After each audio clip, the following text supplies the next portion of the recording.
Hello dear students, welcome to our channel focus year classes.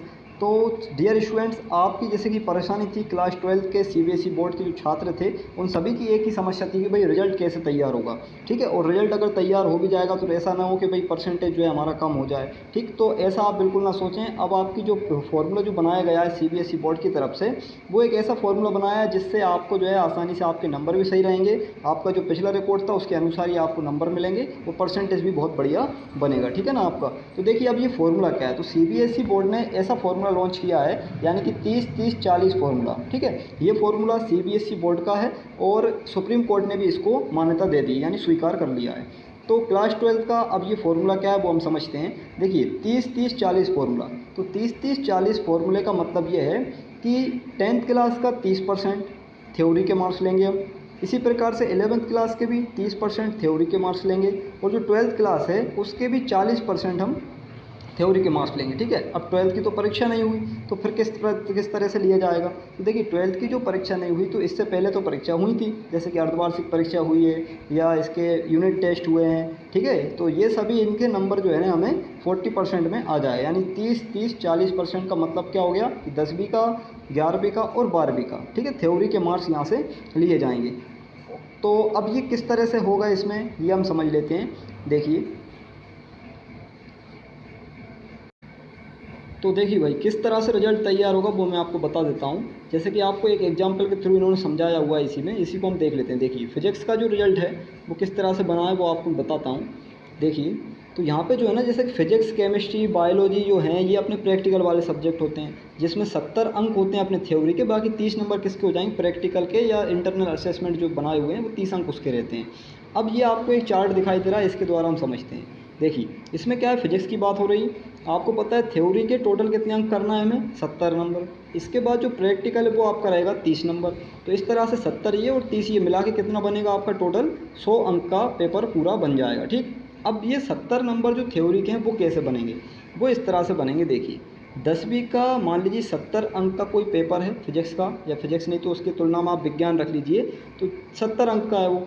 अब 70 अंक के लिए जो हमने फॉर्मूला था 30-30-40 का, उस फॉर्मूले के अनुसार देखते हैं। तो देखिए 70 अंक 10वीं के 70 में से जब उसका हम 30% लेते हैं, ठीक है, 30%, यानी वेटेज फॉर्मूले का मतलब क्या है कि 30% लिया हमने 70 में से 10वीं के। ठीक है, तो जब 30% लेते हैं तो कितना बनता है, देखिए 21 नंबर बनते हैं, यानी वेटेज अंक निकल के आ गए आपके, यानी 70 अंकों में से 21 नंबर बने आपके किसके, 30% में। ठीक, ऐसे 11वीं में भी जो थ्योरी थी आपकी फिजिक्स की, ठीक है, 70 अंक की थी वो, उस 70 अंक में से भी आपने कितना 30% लेना है। तो 30% जब इधर से भी लेते हैं तो आपका कितना निकल के आता है, 21 निकल के आता है। ऐसे ही फिर 12वीं में भी जो थ्योरी थी वो भी 70 अंक की रही होगी, तो 70 अंक का भी आपने जब 40% निकाला तो कितना निकल के आया, 28 अंक निकल के आए। ठीक है, परसेंटेज आप जानती हैं कैसे निकालते हैं।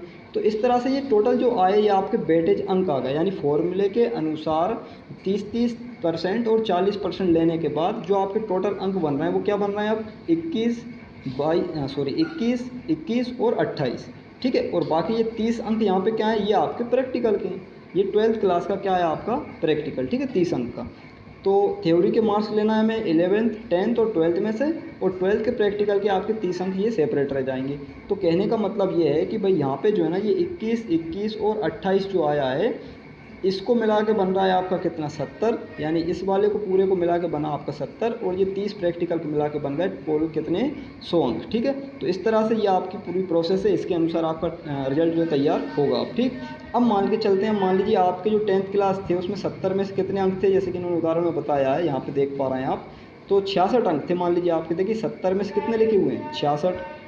इसी तरह से जब 11वीं की हम बात करें, यानी 11th क्लास की देखें, तो 11th क्लास में मान लीजिए आपके फिजिक्स में थे 70 में से 62 नंबर, और इसके बाद यहाँ पे अगर 12वीं में देखें थ्योरी के मार्क्स, तो ये आपके 70 में से 67 नंबर मान लीजिए बन रहे हैं। ठीक है, 12वीं की परीक्षा नहीं हुई, लेकिन जो पिछले जो रिजल्ट आपकी जो अर्धवार्षिक परीक्षा है, ठीक है, यूनिट टेस्ट थे, उसके अनुसार थ्योरी के मार्क्स आपके कितने बन रहे हैं, 67 नंबर 70 में से। ये एक उदाहरण था।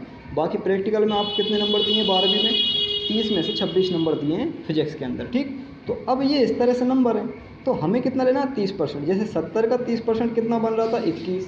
इसी तरह से 66 का 30% कितना बनेगा, जब आप देखेंगे तो 66 का 30% निकल के आएगा 19.8। ठीक, जो कि आपके टोटल 21 में से हो गए हैं। ठीक है, टोटल 21 में से 19.8 आपके नंबर आ गए।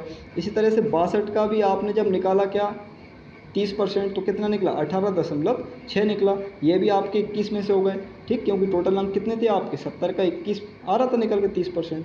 इसी प्रकार से 70 के देखिए यहाँ पे 70 में से 67 नंबर थे, तो 67 नंबर का यानी 67 नंबर का जब आपने 40% निकाला, ठीक है, तो कितना निकला 26.8 निकला। तो इस तरह से ये आपके नंबर आए। कितने आ गए नंबर 19.8, 18.6 और 26.8। ये टोटल नंबर आपके कितने हो गए हैं, ये 70 जो थ्योरी थी 70 नंबर की उसके अनुसार हो गए। देखिए 21 में से आए आपके, फिर 21 में से आए और फिर आपके 28 में से आए, यानी टोटल हो गए 70।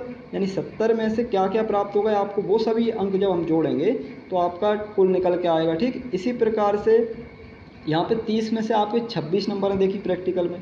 ठीक है, तो ये 19.8, 18.6 और 26.8 इनको जोड़ा और साथ में फिर 26 को जोड़ा, तो आपका टोटल कितना बना भाई, टोटल बना आपका 91.2। ये आपके टोटल 100 नंबर में से हो गए हैं अब। ठीक है, 21, 21, 28 और प्लस 30 नंबर का प्रैक्टिकल, तो टोटल मिला के हो रहा है 100 और 100 में से आपके जो नंबर बने वो बन गए आपके 91.2। ठीक है, तो इस तरह से भाई ये प्रोसेस है, ये मैंने फिजिक्स के अनुसार आपको समझा दिया है। ऐसे ही आपका रिजल्ट पूरा तैयार होगा। तो 12th वाले बच्चों के लिए बहुत बहुत बधाई भाई, आपका रिजल्ट आने वाला है। ठीक है, और 31 जुलाई तक जो है CBSE बोर्ड का रिजल्ट आ जाएगा। ठीक, इसी प्रकार से लगभग शायद 20 तारीख तक जो है 10th का भी आ सकता है। ठीक है, और ये जो CBSE बोर्ड का जो रिजल्ट है, इसी प्रकार शायद उम्मीद है कि भाई MP बोर्ड का भी रिजल्ट बनेगा। ठीक है, तो अगर वीडियो आपको पसंद आई हो तो लाइक करें, शेयर करें, सब्सक्राइब करें। इसी तरह की जानकारी और आपको मिलेगी साथ में। और हमारी 12th क्लास की MP बोर्ड की सीरीज़ चली रही है जिसमें आप मैथ्स पढ़ रहे हैं, तो आप उनको भी जाकर देखिए, शेयर करिए ज़्यादा से ज़्यादा। अगर वीडियो अच्छी लगे तो लाइक ज़रूर करिएगा आप लोग। ठीक है, बहुत बहुत धन्यवाद आप सभी का।